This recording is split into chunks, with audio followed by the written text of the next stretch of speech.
In the land of pharaohs and pyramids, there is one woman whose name stands out above all others. She was a queen whose allure captivated the most powerful men of her era. But who was she? How did she rise to power in a world dominated by kings and men? Join me as I unravel the fascinating tale of the last pharaoh. From her mysterious beginnings in the heart of Alexandria to her eventual downfall, we'll look at how she rose to power and the steps she took to keep it. But with great power came enemies, and as her influence grew, so did the whispers of discontent in Rome. Join us on a journey to ancient Egypt, where love, power, and betrayal intertwine into a story for the ages that means we will never forget the name, Cleopatra.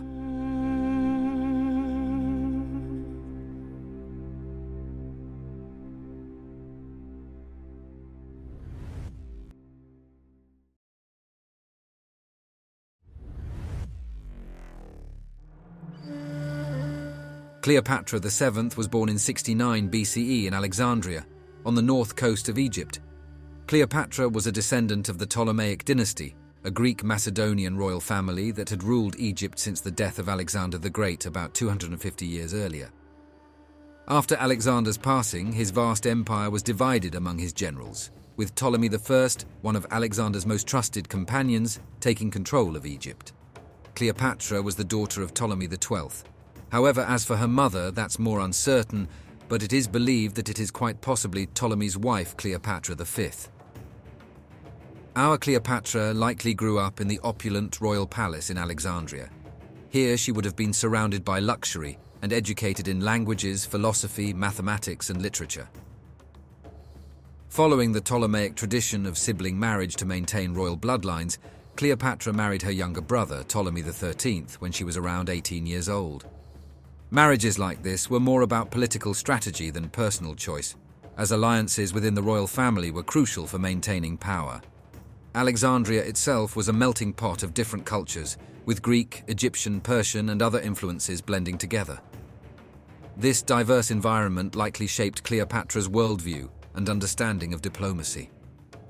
Alexandria itself was founded by Alexander the Great and was a hub of culture, trade, and learning. She would have been exposed to philosophers, scholars, and diplomats from various backgrounds, fostering her intellect and curiosity about the world beyond Egypt's borders. Cleopatra's childhood tutor was Philostratos, who taught her the Greek arts of oration and philosophy.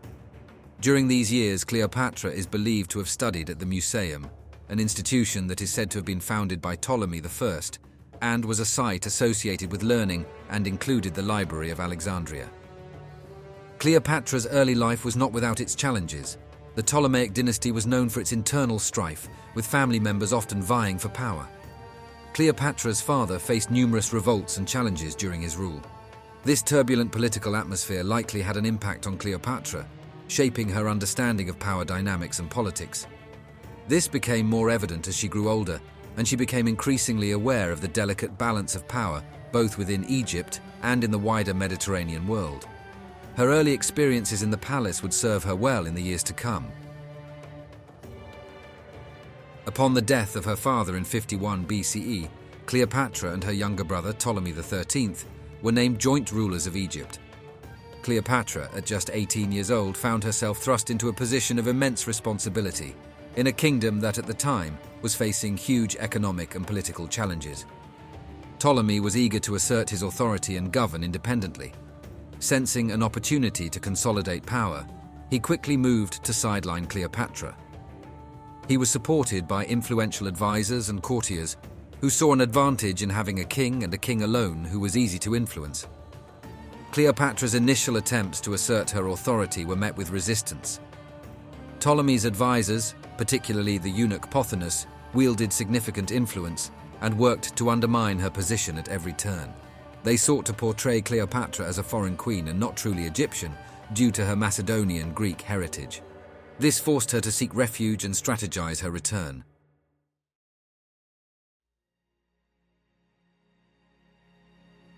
In 48 BCE, the tensions between Cleopatra and Ptolemy XIII had reached breaking point, and Cleopatra found herself in a precarious position. Her brother had grown resentful of her growing influence and popularity among the Egyptian people and Ptolemy's supporters, led by Pothinus seeking to consolidate his power, had Cleopatra exiled to Syria, forcing her to flee the royal palace in Alexandria. However, she was undeterred by her exile, and instead saw an opportunity to regain her throne and solidify her power. With Egypt in political turmoil, she set her sights on the Roman general, Julius Caesar, after allegedly hearing that Caesar was inclined to having affairs with royal women. Legend has it that Cleopatra smuggled herself into Caesar's quarters by being rolled up in a carpet, but in all likelihood, it was probably a sack. According to the Roman historian Cassius, Caesar was immediately captivated by Cleopatra's intelligence and wit, despite the significant age difference, as Caesar was in his 50s, while Cleopatra was in her early 20s. Cleopatra's knowledge of multiple languages, including Greek, which was the language of intellectuals and scholars at the time, further impressed Caesar. He saw in her a capable and astute leader who could not only rule Egypt but also serve as a valuable ally to Rome. When Ptolemy discovered his sister was meeting directly with Caesar, he tried to incite the people of Alexandria into a riot. However, his efforts were swiftly quelled by Caesar himself. Using his powerful oratory skills, Caesar addressed the frenzied crowd, calming the situation. After revealing the written will of Ptolemy XII and recognizing Cleopatra's legitimacy as the rightful ruler of Egypt, Caesar took decisive action. He reinstated Cleopatra as co-ruler alongside Ptolemy XIII, effectively recognizing her authority and position. This move was not only a strategic one for Caesar's interests in Egypt, but also a testament to the trust and affection he held for Cleopatra. In 48 BCE, Ptolemy XIII joined forces with his sister Arsinoe IV and started a siege of the palace in Alexandria, where Cleopatra and Caesar found themselves trapped. However, sometime between January and March of 47 BCE, Caesar's reinforcements arrived. Facing Caesar's advancing forces, Ptolemy and Arsinoe retreated to the banks of the Nile. However, Caesar pursued and attacked them. Attempting to escape by boat, Ptolemy's vessel capsized, and he drowned. Meanwhile, Arsinoe was captured and later paraded in Caesar's triumph in Rome before being sent into exile in Ephesus, in modern-day Turkey. In the aftermath of the battle, Caesar appointed Cleopatra's 12-year-old brother, Ptolemy XIV, as co-ruler, alongside the 22-year-old Cleopatra. This arrangement was presented as another sibling marriage for Cleopatra. However, she continued to maintain her intimate relationship with Caesar, despite her official status as joint ruler. As their relationship deepened, Cleopatra and Caesar became romantically involved. In 47 BCE, Cleopatra gave birth to a son, Ptolemy XV, nicknamed Caesarion. Cleopatra's relationship with Caesar caused uproar in Rome. Many Romans were displeased that Caesar, who was already married, was involved with a foreign queen. Cleopatra and Caesar's union also sparked fears in Rome that Egypt would become too powerful under her influence. In mid-March in 44 BCE, Julius Caesar was assassinated by a group of Roman senators led by Brutus and Cassius. Cleopatra remained in Rome for around a month after Caesar's death, holding on to a fleeting hope that Caesarion would be acknowledged as Caesar's rightful heir. However, Caesar's will designated his grandnephew Octavian as his successor. Coincidentally, it was around this time that Octavian arrived in Italy, prompting Cleopatra to make her decision to return to Egypt, where she faced new challenges in maintaining her power amidst Roman political turmoil. A few months later, Cleopatra had Ptolemy XIV killed by poisoning him, elevating her son Caesarion as her co-ruler.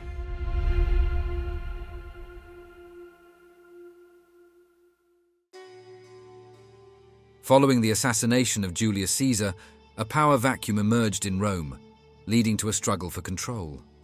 Mark Antony, one of Caesar's most trusted generals, quickly rose as a prominent figure in the ensuing political turmoil. In 41 BCE, Cleopatra, aware of Antony's rising influence, seized the opportunity to meet him. She made a grand entrance into Tarsus, in modern-day Turkey, presenting herself as the living embodiment of the Egyptian goddess Isis. Cleopatra's arrival was not just a display of extravagance, it was a carefully orchestrated move to capture Mark Antony's attention.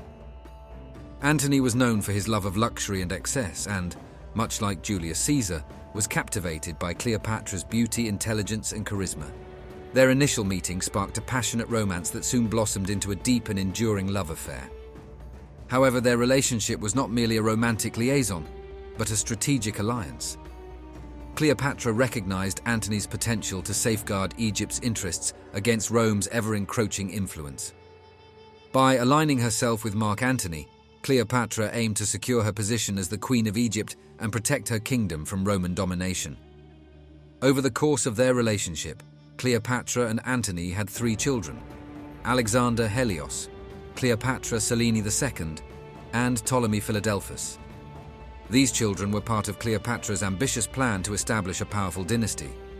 Cleopatra hoped that through her offspring, she could create a lasting legacy that would continue to rule Egypt long after her time.